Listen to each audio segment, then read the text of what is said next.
2008 के हमलों के बाद ये भारत में हुई किसी आतंकवादी हमले में मारे गए आम नागरिकों की संख्या की दृष्टि से सबसे गंभीर घटना है। पहलगाम का हमला अत्यधिक बर्बरतापूर्ण था, जिसमें वहां मौजूद लोगों को करीब से और उनके परिवारों के सामने सिर पर गोली मारी गई। हत्या के इस तरीके से परिवार के सदस्यों को जानबूझकर आघात पहुंचाया गया। साथ ही उन्हें यह नसीहत भी दी गई कि वे वापस जाकर इस संदेश को पहुंचा दें। यह हमला स्पष्ट रूप से जम्मू और कश्मीर में बहाल हो रही सामान्य स्थिति को बाधित करने के उद्देश्य से किया गया था। चूंकि पर्यटन फिर से अर्थव्यवस्था का मुख्य आधार बन रहा था, इस हमले का मुख्य उद्देश्य इसे प्रतिकूल रूप से प्रभावित करना था। पिछले वर्ष आप सभी जानते हैं 2.25 करोड़ से अधिक पर्यटक कश्मीर आए थे। इस हमले का मुख्य उद्देश्य इसलिए संभवतः यह था कि इस संघ राज्य क्षेत्र में विकास और प्रगति को नुकसान पहुंचाकर इसे पिछड़ा बनाए रखा जाए और पाकिस्तान से लगातार होने वाले सीमा पार आतंकवाद के लिए उपजाऊ जमीन बनाने में सहायता की जाए।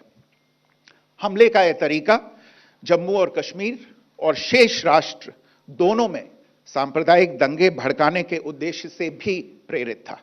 इसका श्रेय सरकार और भारत के सभी नागरिकों को दिया जाना चाहिए कि इन प्रयासों को विफल कर दिया गया। एक समूह ने खुद को रेजिस्टेंस फ्रंट टीआरएफ कहते हुए इस हमले की जिम्मेदारी ली है।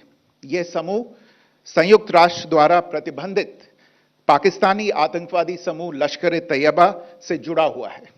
यह उल्लेखनीय है कि भारत ने मई और नवंबर 2024 में संयुक्त राष्ट्र की 1267 कमेटी की सैंक्शंस मॉनिटरिंग टीम को अर्धवार्षिक रिपोर्ट प्रस्तुत की थी, जिसमें टीआरएफ के बारे में साफ इनपुट दिए गए थे। इससे पाकिस्तान स्थित आतंकवादी समूहों के लिए कवर के रूप में टीआरएफ की भूमिका सामने आई थी। इससे पहले भी दिसंबर 2023 में भारत ने इस टीम को लश्कर ए तैयबा और जैश ए मोहम्मद के बारे में सूचित किया था, जो टीआरएफ जैसे छोटे आतंकवादी समूहों के माध्यम से अपनी गतिविधियों को संचालित कर रहे हैं। इस संबंध में 25 अप्रैल को यूएन सिक्योरिटी काउंसिल प्रेस वक्तव्य में टीआरएफ के संदर्भ को हटाने के लिए पाकिस्तान के दबाव पर भी ध्यान दिया जाना चाहिए। पहलगाम आतंकवादी हमले की जांच से पाकिस्तान के साथ आतंकवादियों के संपर्क उजागर हुए हैं। रेजिस्टेंस फ्रंट द्वारा किए गए दावे और लश्कर ए तैयबा से ज्ञात सोशल मीडिया हैंडल द्वारा इसको रीपोस्ट किया जाना इसकी पुष्टि करता है। चश्मदीद गवाहों और विभिन्न जांच एजेंसियों को उपलब्ध अन्य सूचनाओं के आधार पर हमलावरों की पहचान भी हुई है। हमारी इंटेलिजेंस ने इस टीम के योजनाकारों और उनके समर्थकों की जानकारी जुटाई है। इस हमले की रूपरेखा भारत में सीमा पार आतंकवाद को अंजाम देने के पाकिस्तान के लंबे ट्रैक रिकॉर्ड से भी जुड़ी हुई है, जिसके लिखित और स्पष्ट दस्तावेज उपलब्ध हैं। पाकिस्तान दुनिया भर में आतंकवादियों के लिए एक शरण स्थल के रूप में पहचान बना चुका है। यहां अंतर्राष्ट्रीय स्तर पर प्रतिबंधित आतंकवादी सजा पाने से बचे रहते हैं।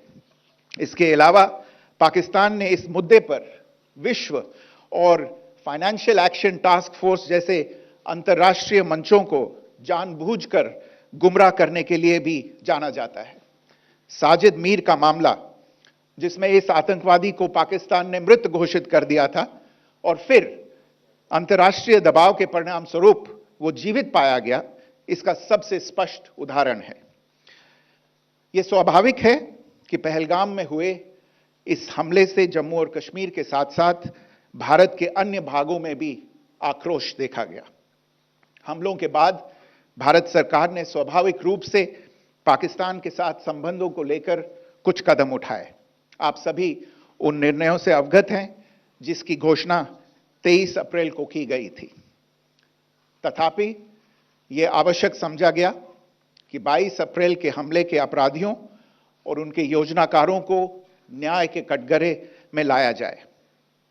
हमलों के एक पखवाड़े के बाद भी पाकिस्तान द्वारा अपने क्षेत्र या अपने नियंत्रण वाले क्षेत्रों में आतंकवादियों की इंफ्रास्ट्रक्चर के विरुद्ध कार्रवाई करने के लिए कोई स्पष्ट कदम नहीं उठाया गया है।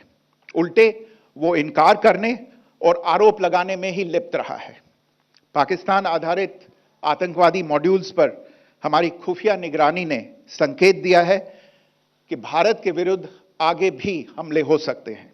अतः इनको रोकना और इनसे निपटना दोनों को बेहद आवश्यक समझा गया।